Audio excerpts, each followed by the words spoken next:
ஆண்டவராகிய இயேசு கிறிஸ்துவின் இணைய பெயராலே ஜெயங்கொண்டம் சேகரத்தின் சார்பாக வாழ்த்துதலை தெரிவித்துக் கொள்கிறேன்.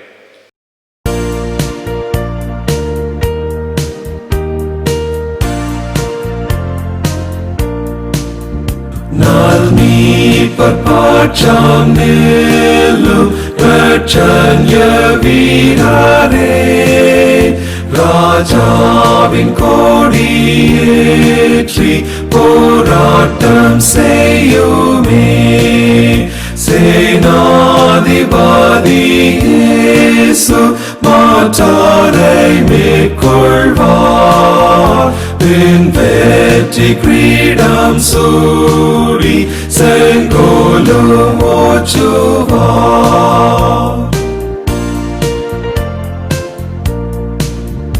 நல்மீட்பர் பாற்றாம் நிலும் எக்காளமுதுங்கால் போர்க்கோலத்தோடு சென்று மெய் விசுவாசத்தால் அஞ்சாமல் ஆண்மையோடு போராடி வாழுமே. பிசாசின் திரள் சேனை வீழ்த்தி வெல்லுமே.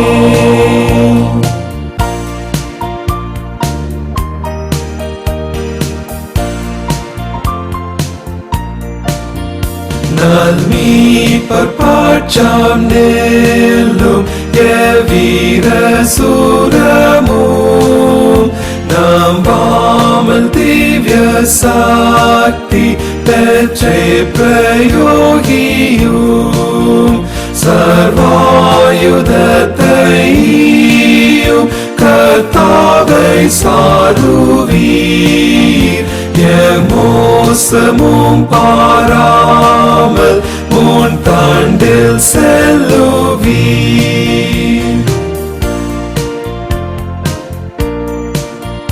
நல்மீட்பர் பாற்றாம் நிலும் போராட்டம் ஓயுமே. வெம்போரின் கோஷ்டம் வெற்றி பாட்டாக மாறுமே. மேற்கொள்ளும் வீரர் ஜீவ போர் கிரீடம் சூடுவார். விண்லோகநாதரோடு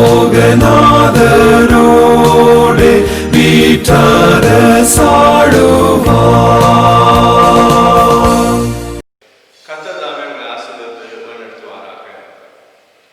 இந்த நாளிலே சாட்சியுள்ள சீடத்துவம் என்ற தலைப்பிலே நாம் தியானிக்க அழைக்கப்படுகிறோம். சீடத்துவம் என்று சொல்லும் போது, சீடன் என்று சொன்னால் குருவை சார்ந்து வாழ்பவன், குருவை அப்படியே பிரதிபலிக்கிறவனாக காணப்படுகிறான். குருடைய ஞானம், அறிவு, போதனைகள், செயல்பாடுகள் எல்லாவற்றையும் தன்னகமாக கொண்டு குருவை போலவே மாறுகிற ஒரு நிலையை தான் சீடத்துவம் என்று குறிப்பிடுகிறோம். இங்கே ஆண்டவராகிய இயேசு கிறிஸ்து தன்னுடைய ஊழியத்தை ஆரம்பிக்கிற போது ஆண்டவர் தனக்கென்று சீடர்களை தெரிவு செய்கிறார். அவ்வாறு அவர் சீடர்களை தெரிவு செய்கிற போது சீடர்கள் பல நிலைகளிலே பல சூழ்நிலைகளிலே வாழ்ந்து வந்தார்கள். அப்பொழுது ஆண்டவராகிய இயேசு கிறிஸ்து அவர்களுக்கு அழைப்பை விடுக்கும் போது அவர்கள் தங்கள் படகுகளை விட்டு, வலைகளை விட்டு, குடும்பத்தை விட்டு ஆண்டவருக்காக அவரை பின்தொடர்ந்து வந்தனர். அப்படிப்பட்ட ஒரு நிலையிலே தான் ஆண்டவர் தன்னுடைய சீடர்களை தெரிவு செய்கிறார். இந்த சீடர்கள் ஆண்டவர் கொடுத்த அழைப்புக்கு கீழ்ப்படிந்து வந்தார்கள். அப்பொழுது ஆண்டவராகிய இயேசு கிறிஸ்து அவளை பார்த்து கூறிய காரியம் என்னவென்று சொன்னால், மத்தேயு 16:24 ஒருவன் என்னை பின்பற்றி வர விரும்பினால் தன்னைத்தான் வெறுத்து தன் சிலுவை எடுத்துக்கொண்டு என்னை பின்பற்ற கடவன் என்று சொல்லுகிறார். 2 காரியங்களை முன்வைக்கிறார். ஒன்று, அவன் தன்னைத்தான் வெறுக்க வேண்டும். தனக்காக தனக்கு என்று எந்த ஒரு காரியத்தையும் முன்வைக்க கூடாது. 2வது காரியம், அவன் தன் சிலுவை எடுத்துக்கொண்டு வர வேண்டும். கிறிஸ்துவை பின்பற்றுவதனாலே வருகிற போராட்டங்கள், கஷ்டங்கள், துன்பங்கள் எதுவாக இருந்தாலும் மரிப்பதற்கு தயாரான ஒரு நிலையிலே இயேசுவை போல சிலுவையிலே மரிக்க வேண்டிய சூழ்நிலை வந்தாலும் அதை ஏற்றுக்கொள்ள வேண்டிய ஒரு சூழ்நிலையிலே வர வேண்டும் என்று சொல்லி ஆண்டவர் எதிர்பார்க்கிறார். மார்க்கு 10:37 அப்படிதான் யாக்கோபு யோவானை அழைக்கும் போது அவர்கள் தன் தகப்பனை விட்டு படகை விட்டு ஆண்டவரை பின்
நீ ஏழைகளுக்கு அதை கொடுத்து விட்டு வா என்று சொன்னபோது அவர் மறுபேச்சு பேசாமல் சென்று விடுகிறார்.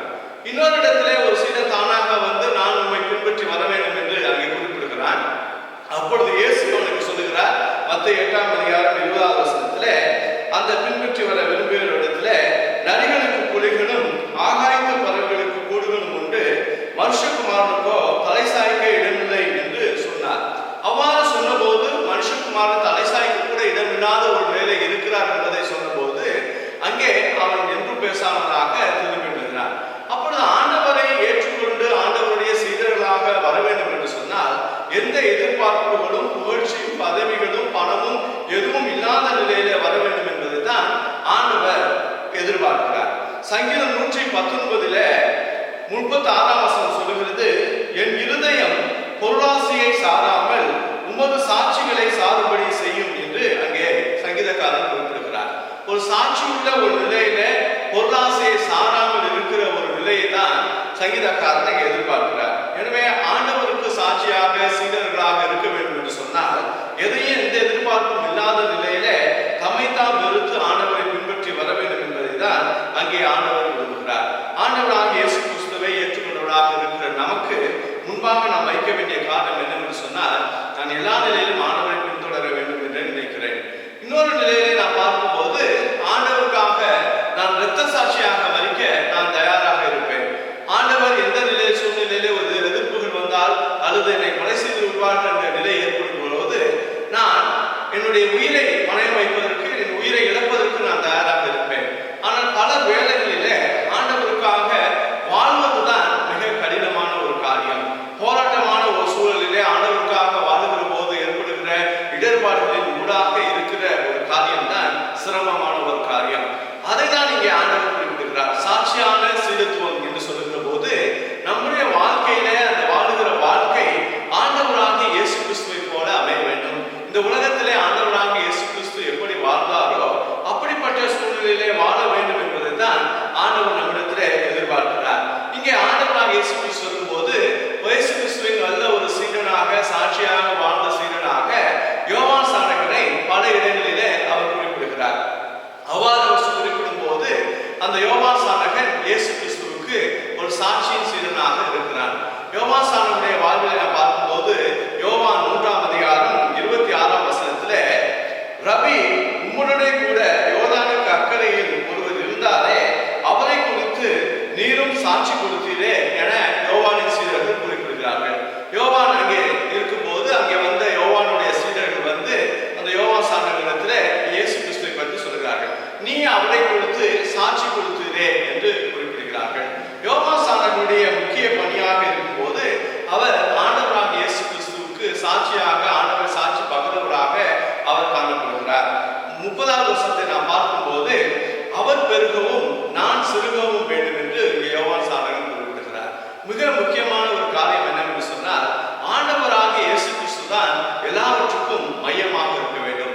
பல நிலைகளிலே சாட்சியுள்ள வாழ்வு வாழுகிற போது அல்லது ஆண்டவருக்காக ஊழியத்தை செய்கிற போது தன்னை முன்னிலைப்படுத்துகிற பல ஊழியக்காரர்கள் உண்டு. தான் என்று சொல்லி எல்லா நிலைகளிலும் தன்னை முன்பு நிறுத்த வேண்டும் என்ற நோக்கோடு செயல்படுவது உண்டு. ஆனால் இங்கே யோவான் சாணகன் நமக்கு முன்வைக்கிற ஒரு உதாரணம் என்னவென்று சொன்னால், நான் சிறுகவும் அவர் பெருகவும் வேண்டும். இயேசு கிறிஸ்துவுக்கு தான் எல்லா மகிமையும் மகத்துவத்தையும் நான் செலுத்த வேண்டும் என்று சொல்லி அந்த சீடத்துவத்திலே குறிப்பிடப்படுகிறது. எனவே ஒரு சாட்சியான சீடத்துவம் என்பதற்கு முதல் படி என்னவென்று சொன்னால், நம்மை நாம் மறைத்து ஆண்டவரை வெளிக்காட்டுவதுதான் ஆண்டவருக்கு நாம் உண்மையுள்ள சாட்சியுள்ள சீடர்களாக வாழ்வதின் அடையாளமாக இருக்கிறது.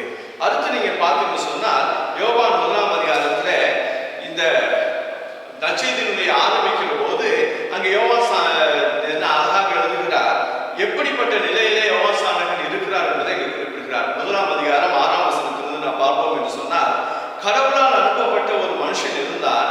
அவன் பெயர் யோவான்.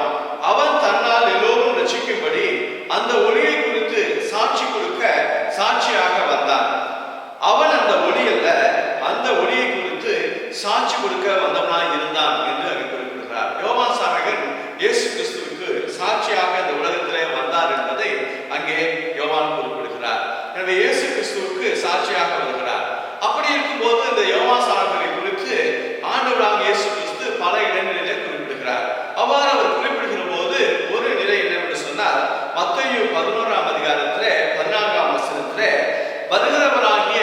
எலியா இவர்தான் என்று குறிப்பிடுகிறார். யோவான் ஸ்நானகனை எலியாவோடு ஒப்பிட்டு பேசுகிறார். அதே போல பல மக்களும் அதையே தான் அவர் சொல்லுகிறார்கள். மத்தேயு 17ஆம் அதிகாரம் 12ஆம் வசனத்தை பார்க்கும்போது இயேசு எலியா வந்தாயிற்று என்று உங்களுக்கு சொல்லுகிறேன், அவரை அறியாமல் தங்கள் இஷ்டப்படி அவருக்கு செய்தார்கள் என்று அங்கே குறிப்பிடுகிறார். யோவான் ஸ்நானகனை எலியாவோடு அவர் ஒப்பிடுகிறார். லூக்கா 1ஆம் அதிகாரம் 14ஆம் வசனத்தை சொல்லும் போது அங்கே யோவான் ஸ்நானகன் தன்னுடைய பிறப்பு தன்னுடைய காரியங்களிலே குறித்து பேசுகிற போது அங்கே சொல்கிற காரியம் என்னவென்று சொன்னால், எலியாவின் ஆவியும் பலமும் உடையவராய் அவருக்கு முன்னே நடப்பார் என்று குறிப்பிடப்படுகிறது. யோவான் ஸ்நானகன் எலியாவின் ஆவியின் பலத்தின் உடையவராக இருப்பார். ஆண்டவராக இயேசு கிறிஸ்துவுக்கு சாட்சியாக அவருக்கு முன்பாக பாதையை செவ்வாய்ப்படுகிறவராக இருக்கிறார் என்பதை தீர்க்கதரிசிகள் சொல்கிறார்கள். திருமறையிலே அவர் பிறப்பதற்கு முன்பாக சொல்லப்படுகிறது. இப்படிப்பட்ட ஒரு சூழ்நிலையிலே தான் அங்கே யோவான் ஸ்நானகன் ஆண்டவருடைய சாட்சியாக இருக்கிறார். அதில் இருக்கிற காரியம் எலியா என்று சொல்லுகிற போது ஏன் எலியாவோடு யோவான் ஸ்நானகனை ஒப்பிட்டார்கள் என்று பார்ப்போம் என்று சொன்னால், எலியா என்று சொன்னால் எலியா என்பதற்கு பொருள் கடவுள் என்ற நிலை. ஏன் என்றால் கடவுள், யா என்றால் யாவே, கர்த்தரே தெய்வம் என்பதுதான் அந்த எலியா என்ற பெயருக்கு அர்த்தம். எனவே எலியா என்று சொல்லுகிற போது கர்த்தரே தெய்வம் என்றுதான் அதை நாம் பார்க்க முடியும். எனவே அங்கே எலியாவுடைய வாழ்வை நாம் பார்க்கும்போது இஸ்ரவேல் மக்கள் மத்தியிலே கர்த்தராக இருக்கிறவர் தான் நம்முடைய கடவுளாக தெய்வமாக இருக்கிறார் என்பதை நிர்ணயப்படுத்துகிறார். 2 ராஜாக்கள் 18ஆம் அதிகாரத்தை நாம் பார்க்கும்போது அங்கே பாகாலின் 480 தீர்க்கதரிசிகளுக்கு எதிராக நின்று தான் ஒருவராக தனியாக நின்று கர்த்தரே தெய்வம் என்பதை அங்கே நிரூபிக்கிறார். பலிபீடத்தை கட்டி அங்கே பாகாலுக்கு பலி செலுத்தி அக்கினி இறங்கி அதை பட்சித்தால் அதுதான் உண்மையான கடவுள் என்ற சவாலை முன்வைக்கிறார். ஆனால் பாகாலின் தீர்க்கதரிசிகள் சாயந்தரம் வரைக்கும் பல நிலைகளிலே கூக்குரலிட்டு தங்களை துன்பப்படுத்தி பல நிலைகளிலே அவர்கள் கத்துகிறார்கள், கதறுகிறார்கள். ஆனால் அந்த பலி ஏற்கப்படவில்லை. ஆனால் எலியா என்ன செய்கிறார்? பலிபீடத்தை எல்லாம் சரி செய்து வைத்து அந்த பலிபீடத்திலே விலங்குகளை வைத்து விட்டு விறகுகளை வைத்து அதன் மேலே தண்ணீரை ஊற்றுகிறார். 7 குடத்திற்கு மேலாக தண்ணீரை ஊற்றி அந்த தண்ணீர் வாய்க்காலாக சுற்றிலும் பரவி எல்லாருக்கும் முழுமையாக தண்ணீராக நிறைந்திருக்கிறது. அப்படிப்பட்ட நிலையில ஆண்டவர் தான் உண்மையான கர்த்தராக இருக்கிற நீர் இந்த மக்கள் எல்லாருக்கும் கடவுள் என்பதை உண்மையாக காட்ட வேண்டும் என்று சொல்லி அங்கே ஜெபம் பண்ணும் போது அங்கே அக்கினி இறங்கி முழுமையாக பட்சித்து போட்டது. அந்த நிலையில தனி ஒரு மனிதனாக பாகாலின் 480 தீர்க்கதரிசிகள் முன்பாக தன் பெயருக்கு ஏற்றாற் போல கர்த்தரே தெய்வம் என்பதை அங்கே உறுதிப்படுத்துகிறார். அதன் பிறகு அந்த 480 தீர்க்கதரிசிகளையும் அங்கே கொன்று குவிக்கிறார். இப்படிப்பட்ட ஒரு நிலையிலே தான் அங்கே எலியா ஆவி அவரிடத்தில் இருப்பதை நாம் பார்க்க முடியும். அதே நிலையில பல இயேசேபேல் என்பவர் மிகப்பெரிய ஒரு அரசியாக இருந்தாலும் அந்த பாகால் சமயத்துக்கு ஆதரவாக அவர் செயல்பட்டாலும் தைரியமாக கர்த்தர் தெய்வம் என்பதை பல நிலைகளிலே நிர்ணயப்படுத்துகிறார். அங்கே ஆகாப் ராஜா தவறு செய்கிற போது அங்கே அவரை போய் கண்டிக்கிறார். அதே நிலையில் நாபோத்தின் திராட்சை தோட்டத்தை சதி செய்து அங்கே நாபோத்தை கொலை செய்து ஆகாப்பும் எசபேலும் அந்த தோட்டத்தை திராட்சை தோட்டத்தை எடுத்துக்கொண்ட போது அங்கே போய் நின்று அவனுக்கு எதிராக தீர்க்க தரிசனம் உரைக்கிறார். ஆண்டவருடைய வார்த்தையை முகதாட்சியத்தை பார்க்காமல் நேருக்கு நேராக அரசன் என்று பாராமல் நீங்க செய்தது தவறு, இந்த தவறுக்காக ஆண்டவர் உங்களுக்கு அதே போன்ற தண்டனையை தருவார் என்பதை மிக உறுதியாக ஆணித்தரமாக அங்கே குறிப்பிடுகிறார். இதுதான் அந்த எலியாவுடைய பலம், எலியாவினுடைய ஆவி. எனவே தைரியமாக ஆண்டவருக்காக பணி செய்த ஒருவர் தான் இந்த எலியா. இன்னொரு நிலையை பார்த்தோம் என்று சொன்னால் எலியா என்று சொன்னாலே அது தீர்க்கதரிசனின் அடையாளமாக இருக்கிறது. தீர்க்கதரிசனிகளுக்கு முன்னுதாரணமாக முன்னடையாளமாக எலியா பல இடங்களிலே முன்வைக்கப்படுகிறார்.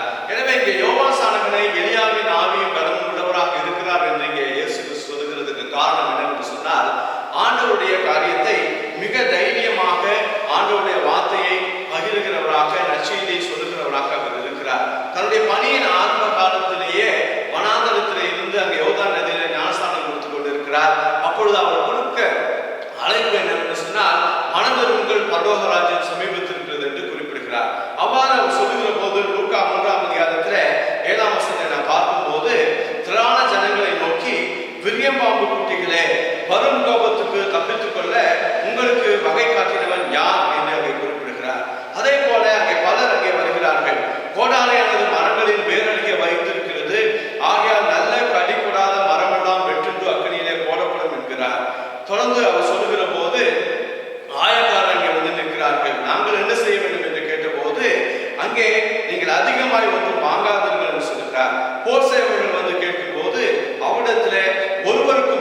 செய்யாமலும் பொய்யாய் குற்றம் சாட்டாமலும் உங்கள் சம்பளமே போதும் என்றும் இருங்கள் என்று அங்கே குறிப்பிடுகிறார். எல்லோரையும் கடுமையான நிலையிலே கர்த்தருடைய வார்த்தையை முகஜாத்தியை பார்க்காமல், முகஸ்துதி இல்லாமல் சரியான நிலையிலே ஆண்டவர் என்ன வார்த்தையை சொல்லுகிறாரோ, என்ன ஊழியத்தை செய்ய வேண்டும் என்று சொல்கிறாரோ அதை மிக சரியாக செய்கிறார். உள்ளதை உள்ளதென்றும் இல்லாத இல்லாதது என்று சொல்லுங்கள் என்று திருமறை நமக்கு சொல்கிறது.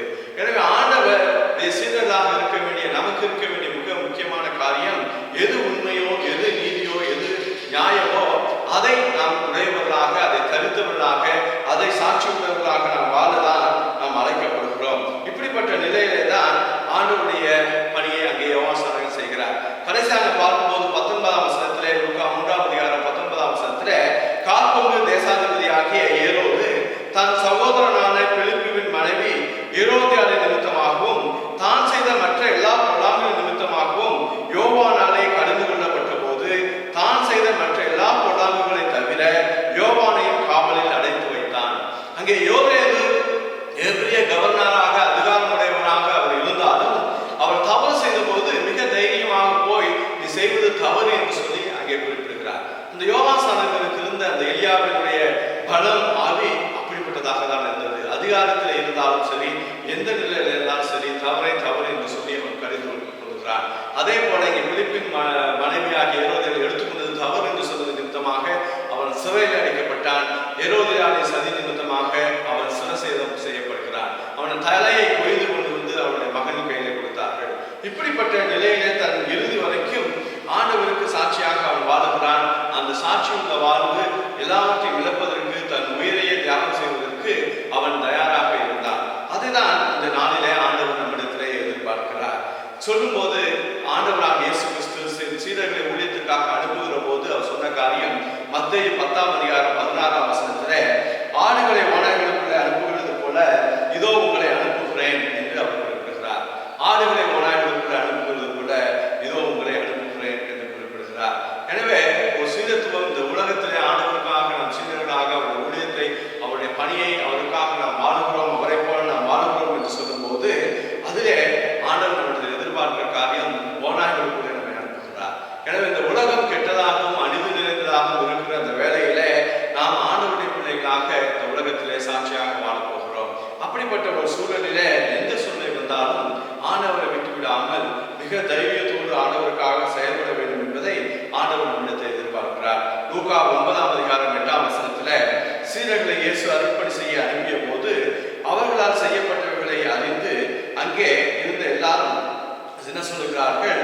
8ஆம் வசனத்திலே, சிலர் எலியா தோன்றினான் என்றும் வேறு சிலர் பூர்வ காலத்தில் தீர்க்கதரிசிகள் ஒருவர் உயிர்த்தெழுந்தார் என்றும் சொல்லிக் கொண்டபடியினால் ஏரோது கலக்கமடைந்தான் என்று பார்க்கிறோம். சீடர்களை ஆண்டவர் அருள்பணிக்காக அனுப்பியதற்கு பிறகு நடைபெற்ற விளைவு அதுதான்.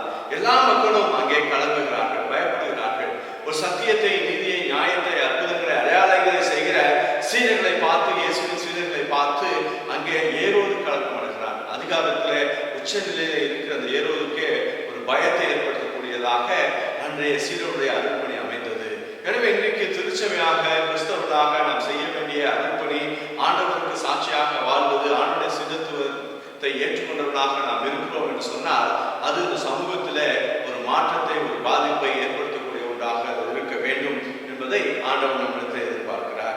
இயேசுவின் சாட்சியாக வாழ்வது என்பது இந்த உலகத்திலே, இந்த சமூகத்திலே பயனுள்ள இயேசுவை போலவே நாம் வாழ நாம் அழைக்கப்படுகிறோம். பிஷப் ஆஸ்கார் ரொமேரியா என்பவர் எல்குவிடார் என்ற நாட்டிலே பேராயராக அவர் அமர்த்தப்படுகிறார்.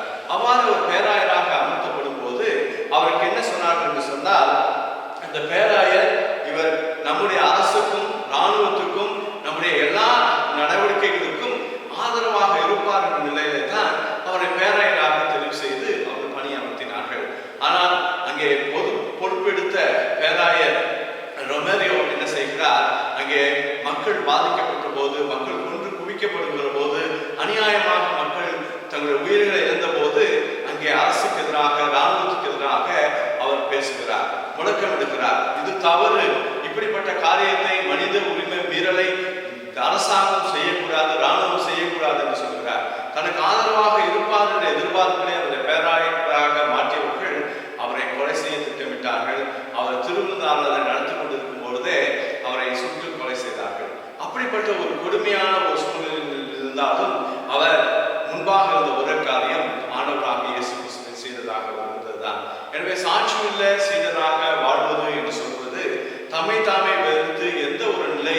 பதவி, பணம், பொருள், புகழ் இவைகளுக்காக வாழுகிற வாழ்வு அல்ல.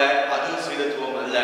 நான் ஆண்டவருக்காக எல்லாவற்றையும் இழந்து நினைத்தான் வெறுத்து தன் சிலுவை எடுத்துக்கொண்டு ஆண்டவரை பின்பற்ற வேண்டும் என்பதுதான் ஆண்டவர் விரும்புகிறார். நான் ஆண்டவருக்காக வாழுகிற போது, ஆண்டவருடைய சீடனாக இருக்கிற போது, ஆண்டவருடைய பிள்ளையாக இருக்கிற போது, எந்த கஷ்டங்கள் போராட்டங்கள் வந்தாலும், மரணமே என்னை சந்தித்தாலும் தைரியமாக நின்று எலியாவை போல பலமும், எலியாவின் ஆவியுடைய யோவான் சாணனை போல தைரியமாக ஆண்டவருடைய அருள்பணி செய்ய நாம் அழைக்கப்படுகிறோம். கர்த்தர் தாமே உங்களை எல்லா நேரத்திலும் ஆசீர்வதித்து வழிநடத்தி பாதுகாப்பாராக. ஆமென்.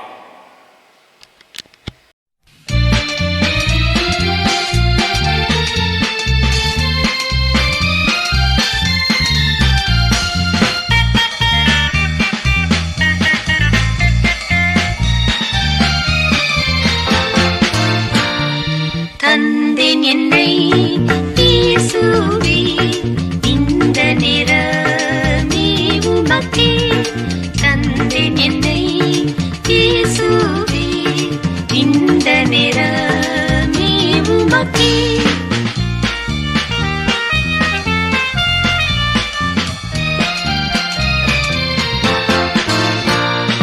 உந்தனக்கே ஊழியம் செய்ய தந்தேன் என்னை தாங்கியருளும். உந்தனக்கே ஊழியம் செய்ய தந்தேன் என்னை தாங்கியருளும். தந்தேன் என்னை இயேசுவே, இந்த நேரமே உமக்கே.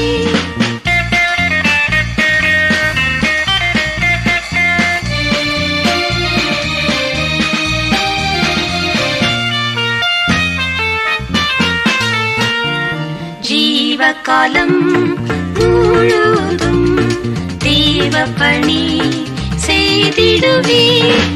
பூவில் கடும் போர் புரிகையில் காவும் உந்தன் கரத்தினில் வைத்து தந்தேன் என்னை இயேசுவே, இந்த நேரமே உமக்கே.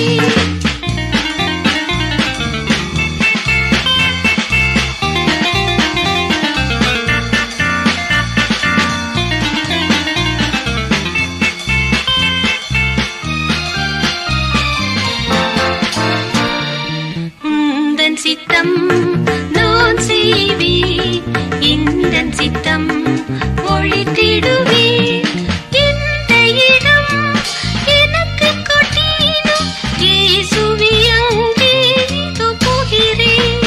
தந்தேன் என்னை இயேசுவே, இந்த நேரமே உமக்கே.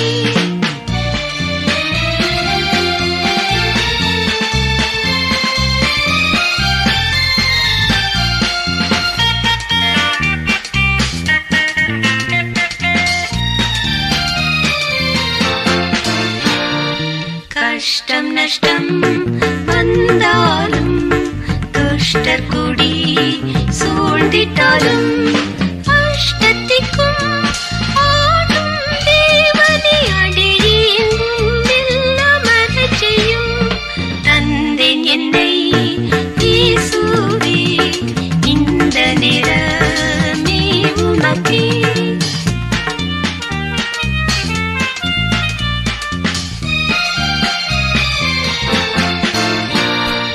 ஒன்றுமில்லை நானையா, உம்மாலன்றி ஒன்றும் செய்யேன்.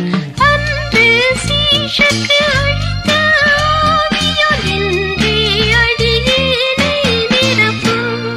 தந்தேன் என்னை இயேசுவே, இந்த நேரமே உமக்கே. தந்தேன் என்னை இயேசுவே, இந்த நேரமே உமக்கே. ஜெபம் செய்வோம். அன்பும் இரக்கமுள்ள கர்த்தாவே, உம்மை துதிக்கிறோம், ஸ்தோத்திரிக்கிறோம். எங்களை உடைய பிள்ளைகளாக, உடைய சீடர்களாக எங்களை அழைத்திருக்கிறேன். இந்த உலகத்திலே நாங்கள் செய்ய வேண்டிய பணியை முன்பாக நீர் வைத்திருக்கிறேன். எல்லா சூழ்நிலைகளும் எங்களை நீர் ஆதரிக்கிறேன், எங்களை உற்சாகப்படுத்துகிறேன். உடைய பசுத்த ஆவியான தாமே எங்களோடு கூட இருந்து நாங்கள் நடக்க வேண்டிய வழிகளை போதித்து எல்லா நிலைகளிலும் நாங்கள் சாட்சியுள்ள பிள்ளைகளாக, உடைய சீடர்களாக வாழ்வதற்கான கிருபையை தந்து வருகிற தயவுக்காக நாங்கள் நன்றி செலுத்துகிறோம். நாங்கள் உண்மையில் சாட்சியுள்ள சீடர்களாக என்றென்றுமாக உமக்கு அர்ப்பணித்தவர்களாக தங்களை எங்களை நாங்கள் வெறுத்தவர்களாக எங்கள் சிலுவையில் நாங்கள் எடுத்துக்கொண்டு உண்மை பின்பற்றி வரத்துக்கான கிருபையை எங்களுக்கு தாரோம். தொடர்ந்து எங்கள் திருச்சபையின் ஒவ்வொரு குடும்பங்களையும் கருத்து தருகிறோம். இந்த உலகத்திலே அவர் வருகிற வாழ்விலே ஒரு பிரசனம் ஆசீர்வாதம் இருக்கட்டும். குடும்பத்தின் தேவைகளை சந்தியும். குடும்பத்தின் நிமித்தமாக இருக்கிற ஒவ்வொரு எதிர்பார்ப்புகளையும் கர்த்ததாமே நிவர்த்தி செய்யும். தொடர்ந்து கிருபை ஆசீர்வாதமே குடும்பத்திலே இருந்து கையெழுத்து செய்கிற எல்லா பிரயாசங்களையும் ஆசீர்வதியும். தொடர்ந்து ஏனைய மக்களையும் கருத்து தருகிறோம். குறிப்பாக எங்களுடைய தேசத்துக்காக இந்த உலகத்துக்காக நாங்கள் வேண்டிக் கொள்கிறோம்.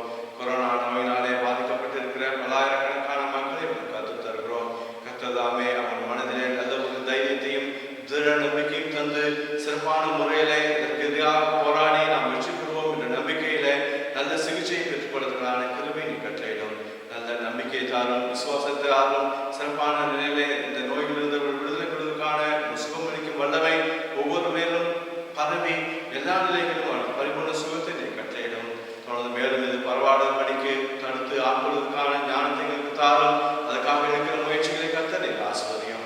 பொதுமக்கள் மத்தியிலே நல்ல ஒரு விழிப்புணர்வை நீர் ஏற்படுத்தி இதற்கான காரியங்களை சரியான முறையிலே கடைபிடிக்கவும் தொடர்ந்து இந்த தொற்றானது மிக விரைவிலே கட்டுப்படுத்தப்படவும் கிருபை செய்யும். அதற்கான காரியங்கள் எடுக்கின்ற முயற்சிகள் எல்லாவற்றையும் கத்த நீர் ஆசீர்வதியும். நல்ல மருந்துகள் கண்டுபிடிக்கப்பட நீ கிருபை செய்யும். நம்முடைய கிருபை ஆசீர்வாதம் என்ற காரியங்களிலிருந்து மிக விரைவிலே உலகத்திலிருந்து இந்த நோய் அகற்றப்படுவதற்கான கிருபை நீ கட்டளையிடும். அதே போல வடநாட்டிலே வீட்டுகளினாலே பாதிக்கப்பட்டிருக்கிற விவசாயிகளை கருத்து தருகிறோம். தொடர்ந்து அதிலிருந்து நல்ல ஒரு விடுதலையை சந்தோஷத்தை எல்லா நிலையிலும் நல்ல பரிபூர்ண விவசாயத்தை அவர்கள் காணுவதற்கான சூழ்நிலை ஏற்படுத்தி தாரும். தொடர்ந்து படிக்கிற பிள்ளைகளை கருத்து தருகிறோம். இந்த கல்வியாண்டு மிக மோசமான ஒரு சூழ்நிலை ஆரம்பிக்கப்பட்டாலும் நம்முடைய வாழ்விலே படிப்பிலே மற்ற காரியங்களிலே நேரத்தை பிரயோஜனப்படுத்திக் கொள்வதற்கான கிருபைகளையும் வாய்ப்புகளையும் ஏற்படுத்தி தாரும். நல்ல முறையிலே படித்து பிற்காலத்தில் நல்ல மேன்மையானைக்கு வரதுக்கான கிருபையை கட்டளையிடும். இந்த பிள்ளைகள் வருகிற சந்ததிகள் நன்மையை ஆசீர்வாதத்தை எல்லா நிலையிலும் பெற்றுக் கொள்வதற்கான கிருபையை கட்டளையிடும். எல்லாவற்றையும் கிருபையின் பார்த்துக்களாக நாம் சாத்தியம் படைக்கிறோம். ஆசீர்வதியும் வழிநடத்தும் ஜெபம் கேட்டதும் பிதாவே. ஆமென். கர்த்தருடைய இரக்கம் கிருபைக்கு பராமரிப்புக்கும்